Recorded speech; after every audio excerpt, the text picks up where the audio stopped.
انا بخاف اقدم في الشغل واقول لهم ان عندي قولون تجرحي، بخاف يرفضوني، وبخاف في الجامعه اطلب ادخل الحمام كل شويه عشان ما ابقاش شكلي وحش قدام زمايلي. انا حاسس اني متكتف ومكسوف من مرضي. الوصمه الاجتماعيه والخجل من المرض ساعات بيبقوا اصعب من الوجع نفسه. النهارده هنتعلم ازاي نكسر الخجل ده، وازاي تدير حياتك العمليه والدراسيه بمنتهى النجاح. مش كل الم في البطن مجرد قولون. التهاب الامعاء المناعي مرض مزمن لكنه مش خارج السيطره. انت مش لوحدك، والاي بي دي مش عائق. ازاي اتكلم عن مرضي؟ اول قاعده انك مش مضطر تحكي قصه حياتك لكل الناس، لكن في الشغل والدراسه المواجهه الذكيه هي الحل.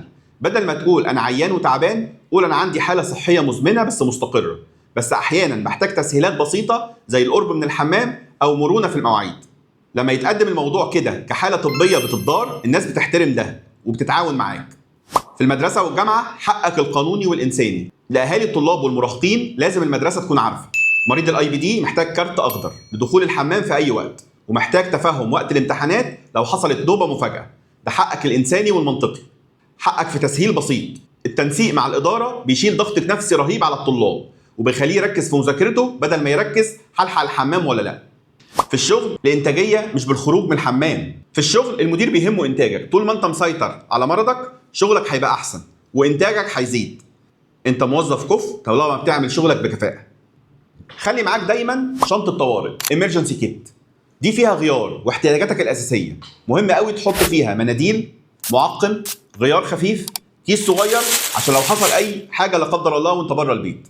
لو في شغل ريموت او من البيت وقت التعب اطلبه بوضوح. رتب وجباتك في المكتب عشان تتجنب المحفزات اللي ممكن تضايقك وانت في وسط اجتماع. احنا كبار كفايه ان احنا نفهم ان الحمام ده احتياج بشري طبيعي. الخجل منه هو اللي بيزود التوتر، والتوتر ممكن يزود الاعراض عند ناس كتير. لما تتقبل ان ده جزء من نظام جسمك التوتر هيقل والاعراض نفسها هتهدى. بلاش نخلي نظره الناس تتحكم في صحه امعائك. السفر والخروج. سافر واخرج وانبسط بس خطط صح. اعرف اماكن الحمامات في طريقك. خد ادويتك معاك بزياده، ودايما خلي معاك تقرير طبي مترجم لو مسافر بره.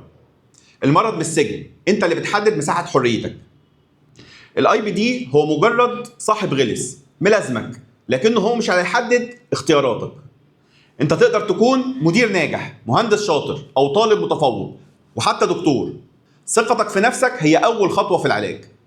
قبل ما نمشي افتكر ان الاي بي دي مش عيب، والحمام مش تهمه. انت من حقك تعيش وتدرس وتشتغل باحترام. لو حابب السلسله اكتب لي في الكومنتات، ولو الفيديو فادك اعمل سبسكرايب وشير عشان توصل الرساله لغيرك.